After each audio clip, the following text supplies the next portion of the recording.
యేసయ్యా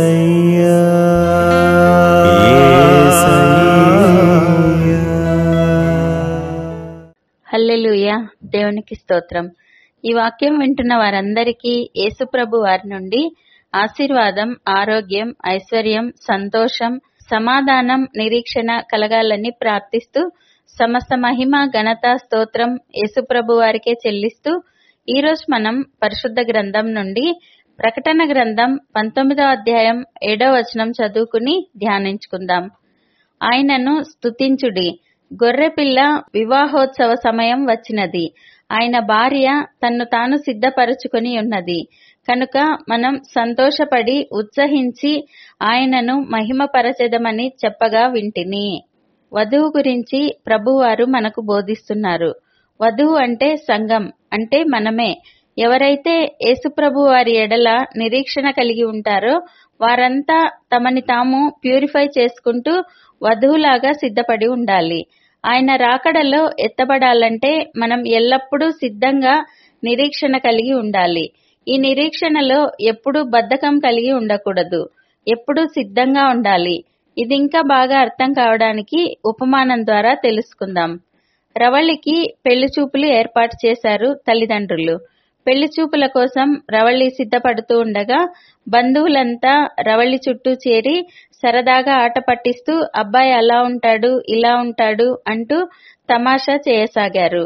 పెళ్లి చూపుల్లో అబ్బాయిని చూసిన రవళి అబ్బాయి బాగా నచ్చడంతో వెంటనే ఓకే చెప్పేసింది. అబ్బాయి కూడా రవళిని ఇష్టపడడంతో వివాహం నిశ్చయం చేశారు ఇరువైపుల పెద్దలు.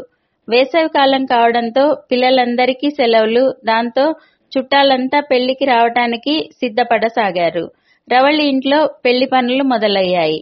రవళి మాటిమాటికి అద్దంలో తనను తాను చూసుకుంటూ రోజు నలుగు పెట్టుకుంటూ అందంగా తయారు కాసాగింది.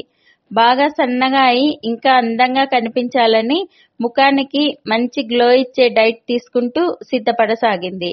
పెళ్లి చూపుల్లో చూసినప్పటికన్నా పెళ్లి సమయంలో వరుడికి ఇంకా అందంగా కనిపించాలని మంచి మంచి శారీస్, వాటికి తగ్గ నగలు, వాటికి తగ్గ మేకప్ అన్నీ సిద్ధపరచుకుంది. వివాహ సమయం రానే వచ్చింది. అందంగా సిద్ధపడ్డ వధువైన రవళిని చూసి, ఇంకా పెరిగిన ఆమె అందాన్ని చూసి వరుడు ముగ్ధుడైపోయాడు. తనని తాను అంత అందంగా సిద్ధపరచుకున్న రవళిని చూసి పెళ్లికి వచ్చిన బంధువులు కూడా ఎంత మారిపోయింది, ఎంత అందంగా తయారైంది అంటూ మెచ్చుకోసాగారు. యోహాను వ్రాసిన మొదటి పత్రిక 3వ అధ్యాయం 3వ వచనంలో ఆయన యందు ఈ నిరీక్షణ పెట్టుకొనిన ప్రతి వాడును ఆయన పవిత్రుడై ఉన్నట్టుగా తన్ను పవిత్రునిగా చేసుకొనును. యేసుప్రభు వస్తారు, మనల్ని తనతో కూడా తీసుకుని వెళతారు అనే నిరీక్షణ కలిగిన ప్రతి ఒక్కరూ ఆయన ఎంత పరిశుద్ధంగా ఉంటారో అలాగా మనం కూడా మనల్ని మనం రోజు ప్యూరిఫై చేసుకుంటూ పరిశుద్ధంగా పవిత్రులుగా చేసుకోవాలి అని వాక్యం సెలవిస్తోంది. మనం ఉపమానంలో తెలుసుకున్న రవళి కూడా వివాహం నిశ్చయం అయినప్పటి నుండి వరుడికి అందంగా కనిపించాలని, తను అందరిలో ప్రత్యేకంగా అందరూ మెచ్చుకునేలా ఉండాలని తపనతో తనను తాను సిద్ధపరుచుకుంది. తను కోరుకున్న మెప్పును పొందగలిగింది. అలాగే మనము ప్రభువారి రాకడలో ప్రత్యేకంగా మంచి గుర్తింపు పొందాలని, ఆయనలాగా పరిశుద్ధంగా ఉండాలని రోజు మనల్ని మనం ప్యూరిఫై చేసుకుంటూ సిద్ధపడాలి. మన నిరీక్షణ పరలోకం గురించే. ఆయనతో కలిసి యుగయుగాలు ఆనందంగా ఏ కష్టం లేకుండా జీవించాలని.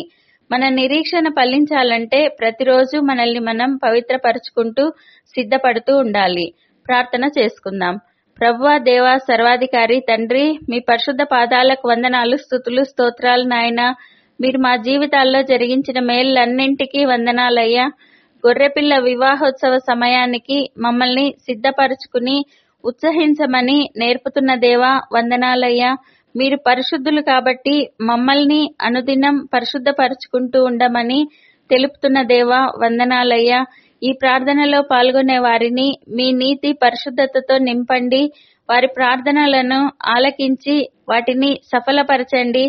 వారి కష్టాలు, బాధలు, అనారోగ్యాలు అన్నీ తీసివేసి వారిని ఆరోగ్యంతో, ఐశ్వర్యంతో, ఘనతతో నింపండి. వారి కుటుంబాల్లో నుండి వ్యాధి, లేమిని తీసివేసి స్వస్థత, సమృద్ధితో నింపండి. కదలని నిలకడగల ఆర్థిక సమృద్ధితో నింపండి. మేమందరం ఈ దేశానికి, ప్రపంచానికి ఆశీర్వాదకరంగా ఉండులాగున ఆశీర్వదించమని నజరేయుడైన యేసుక్రీస్తు నామంలో ప్రార్థిస్తున్నాం తండ్రి. ఆమెన్. ప్రతిరోజు మీ కామెంట్స్ చూస్తున్నాము. మీకోసం కూడా రోజు ముమ్మారు ప్రార్థిస్తున్నాము. భయపడకండి, దిగులు పడకండి, కృంగిపోకండి. యేసుప్రభు వారు తప్పక విడుదలనిస్తారు. ఆయన మహాకృప మనతో ఎల్లప్పుడూ ఉంటుంది. Amen. Thank you Jesus. God bless you.